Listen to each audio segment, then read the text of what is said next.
All right, welcome to tonight's homework, Components of a Paragraph. You are going to need your whisk notes tonight, as well as a writing utensil and a few other things to complete some of the activities for tonight's homework. All right, at the end of tonight's homework, you should be able to directly identify the three main components of a paragraph. Let's go ahead and get started. And I'd like to remind you of some of the things we went over today in class. Anytime you see a picture of a pencil, it means I need you to write down something or do an activity in your whisk notes. So we're going to start off right away in our whisk notes answering the following questions. Number one, what is a paragraph? Thinking back into 7th grade and all the stuff that you learned last year, this would have been one of the items that was talked about repeatedly. So try and see if you can remember, think back in your head. As I said at the beginning, there are three main components of a paragraph that you should know. Do you know them already? If you do, write them down. And then finally also, what, in your opinion, makes a good paragraph? Not just a proficient paragraph, but what bumps up or elevates the writing into the mastery or expert level? If you need to pause the video, go ahead, answer these two questions quickly, and then start back up again.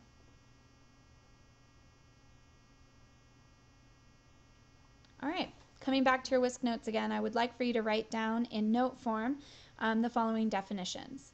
First of all, we're going to start with the definition of a paragraph. Double check your answer for number one previously and see if you got it right.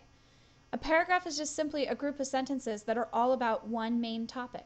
And that doesn't matter if you're writing it or you're reading a paragraph in an article, in a textbook. Any paragraph should be specifically on one topic. If it's not, it probably should have been separated into two. A paragraph has three main parts: an intro, a body, and a conclusion. Those are exactly the same three main components of an essay. This is why we teach paragraph first. It's easier to write, and all the components are the same, so it makes the transition into an essay that much easier. Now, the introduction to a paragraph is actually called a topic sentence. You may have heard of a thesis before, but that's generally related to essay writing. In a paragraph writing, it's just the topic sentence. It generally is the first sentence of the paragraph, and it doesn't contain any details. You're simply stating what the paragraph is going to be about. The body sentences are the nuts and bolts of the paragraph. It contains all the information that you want to tell the reader about your topic. And then finally, the conclusion just wraps up the paragraph in a satisfying way and closes the door on the topic. It generally is fairly similar to a topic sentence too, by the way. All right, if you need to pause the video, please do so, because I would like for you to go ahead and write the definition of a paragraph, as well as the definitions for topic, body, and conclusion sentences. Once you're done with that, we're going to watch a short video from goanimate.com. Hey, Hamburger. I just heard a couple of students discussing writing. They mentioned that writing good paragraphs can be compared to a hamburger. What do paragraphs have to do with me? I know nothing about writing good paragraphs. Well, apparently creating a good paragraph is very similar to creating a hamburger. It makes sense. Think about it. You consist of three parts: the top bun, the meat and garnishes, and the bottom bun. How many parts does a paragraph have? Well, a paragraph should have a topic sentence, supporting details, and a conclusion or transition sentence. That makes 3 parts. I still don't see the connection, though. Hamburgers can provide a clear structure for writing an organized paragraph. We'll call it a Hamburger Paragraph. A writer begins a Hamburger paragraph by creating the top part of the bun. The top bun is the topic sentence. Below your top bun, you have your fillings, your meat and garnishes. So I guess my filling of tomato, lettuce, and meat represents the supporting details of the topic sentence. Now you're cooking. The bottom bun, or layer, is like the concluding sentence. It finishes things up. Let's see. So, the top bun is the topic sentence, the fillings are the supporting details, and the bottom bun is the concluding sentence. I guess the more fillings, or support, that comes between the buns, or topic sentence and concluding sentence, the better the burger, or paragraph is. Yes, as long as you don't overdo it. I think we all knows what happens to those like you when too much gets stuffed in between the buns. If there is too much, the person eating can't enjoy the taste of the meat. A hamburger can have so much piled on it that it becomes hard to eat. Sometimes it even falls apart. Something similar can happen with paragraphs. There can be so many details the reader forgets the main point, or the reader can get lost or confused. Oh, that makes sense. An overloaded paragraph can fall apart just like an overloaded burger. But what if someone needs all those details to make his point? He would probably be better off having two hamburgers, or in this case writing additional paragraphs. One also has to make sure everything belongs in the paragraph. Think a minute about putting a delicious piece of chocolate cake on a hamburger. Yuck. I don't know anyone who would like that. Nor do I. Including sentences in your filling that don't have anything to do with the bun is like adding something to a hamburger that doesn't belong. It doesn't work. Well, I guess I do have a lot in common with a paragraph after all. Do you think those students could set me up on a blind date with one of their paragraphs? No way. You'll just get grease all over the paper. I think I'm done here, and I think you are over. Done. Yeah, well, you're starting to go flat yourself. But hey, thanks for the writing lesson. No problem. I always enjoy quenching someone's thirst for knowledge.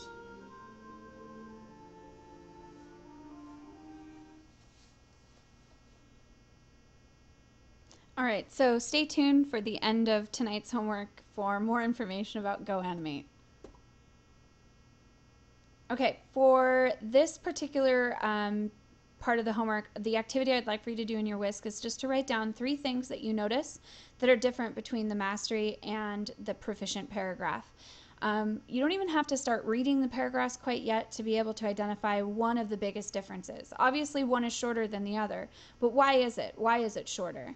The Proficient Paragraph does actually do all of the things that the rubric is asking you to do. It has all the 3 main components of a paragraph. It's just not detailed. It's not descriptive. It doesn't have good word choice. I'm kind of giving you all the answers right now, hint, hint. So let's go ahead and delve into these paragraphs a little bit more. And afterwards, if you still need to pause the video to write down 3 of the things that you notice that are different between the Proficiency and the Mastery paragraphs, please do that. All right, we're going to dive into the Proficient Paragraph. I eat 4 healthy snacks. One of the best snacks is fruit. I also like popcorn. Carrot and celery sticks are another snack that I like. Finally, I like to eat nuts and raisins. Truly, I like to eat healthy snacks. Wow, it's a real page turner. One thing that you notice is, again, it does have all the main components. The topic sentence, I eat 4 healthy snacks, it tells you what the topic's about, healthy snacks. And it does conclude with liking to eat healthy snacks. It's just the one thing you can notice is the sentences are really simple, they're short and choppy, and it's just entirely not that fun to read. Now let's dive into the Mastery paragraph. See if you can notice some of the differences here. Same topic, by the way. Do you enjoy healthy snacks? One of my favorites is fruit. Apples, pears, and grapes taste sweet and juicy. Popcorn is another tasty snack. We air pop it and add a little bit of salt. I also enjoy carrot and celery sticks. Putting peanut butter on them or dipping them in ranch dressing adds a lot of flavor. The last snack I like is nuts and raisins. When mixed together, they are a chewy, crunchy treat. Clearly, these treats help build a healthy body and make your taste buds tingle. So not only do we have a little bit more complex sentence structure, you've also got a little bit of a better word choice happening and more detail and description in the Mastery paragraph. You've also actually got a little bit of alliteration. Anytime you can squeeze in some figurative language, do it. It elevates your writing for sure. Okay, so if you need to pause the video, please again remember go back to your WISC notes and write down 3 things that you notice that are different between Proficiency and Mastery. All right, now let's look at an expert paragraph. For this activity, you might need to go ahead and pause the video and gather a few items. I gave you an example paragraph in your WISC notes, and you're going to need a green marker, green pen, crayon, whatever you have around the house. And if you want to go an extra mile, you might want to track down a highlighter if you have that at all. Or you can just circle it, maybe circle the transition words. What I'm going to have you do with the green marker is underline the intro sentence or the topic sentence, and then also underline the conclusion. The topic sentence and the conclusion sentence should be fairly similar, so that's why we're underlining them in the same color, just to identify the parts of the paragraph. I would also like you to put a bracket around the rest of the paragraph that equals the body and go ahead and label it. And then finally, that extra mile step I was talking about, if you have a yellow highlighter, go ahead and see if you can find some of the transition words that are being used. I'll double check this when we grade the whisks tomorrow. All right, let's go ahead and read the expert paragraph. When I'm hungry and crave a little something between meals, my mom wants to make sure I have a healthy snack. One choice she approves of is fruit. I'm always allowed to have apples, pears, and grapes that are in the refrigerator. Have you ever eaten frozen grapes? Seedless, icy grapes taste like little purple popsicles. Yum. Sometimes we pop popcorn. My mom uses an air popper because she says the popcorn is better for me. When mom's around, no butter is allowed on the popcorn at our house. Once in a while, Dad and I melt a tiny bit of butter and drizzle it over the top.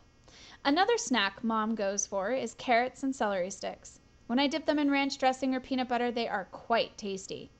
Finally, I enjoy eating raisins and nuts. We keep a big jar where they are mixed together in a squishy and crunchy combination. These scrumptious and nutritious treats are just what I need to tame the between-the-meal tummy monster. Again, go ahead and pause the video and complete the activity in your whisk of underlining in green the intro and conclusion sentence, and then putting a bracket and labeling the body of the paragraph. And then if you've got a highlighter, go ahead and highlight the transition words that are being used. And let's check your work when you're done. All right, I went ahead and in green text, go ahead and highlighted for you so you can double check where the intro and conclusion sentences are. And then the bracket and the words in red are the body. I'm not going to give you the answers for the actual transition words. We'll check that tomorrow and see how you did. I do have another little pencil down here at the bottom. I would like for you just underneath this paragraph that I gave you to go ahead and write down some of the word choice that you noticed in this paragraph that really elevates this into the expert category. A lot of times I have students that just don't understand why they didn't get an A and why their paragraph doesn't meet the expert level. Well, part of the reason is you're just simply not looking at your sentence structure and your word choice. A little bit of use with the thesaurus or trying to be a little bit more descriptive can really make a world of difference. And that's clearly what you can see here. All right, you've come to the end of tonight's homework. Feel free to come back to this Prezi at any time if you've forgotten the components of a paragraph. However, if you feel confident that you know all these, you can go ahead and log into Edmodo and take the quiz for Concept 1. And then also going back to the hamburger video you saw in step 3 from goanimate.com, if you feel like you can make a better video, feel free to go ahead and try it. I'd be happy to give some extra credit points to those of you that do try, and maybe even showcase some of the videos on Edmodo for everyone to see if they're fabulous. All right, I'll see you in class tomorrow.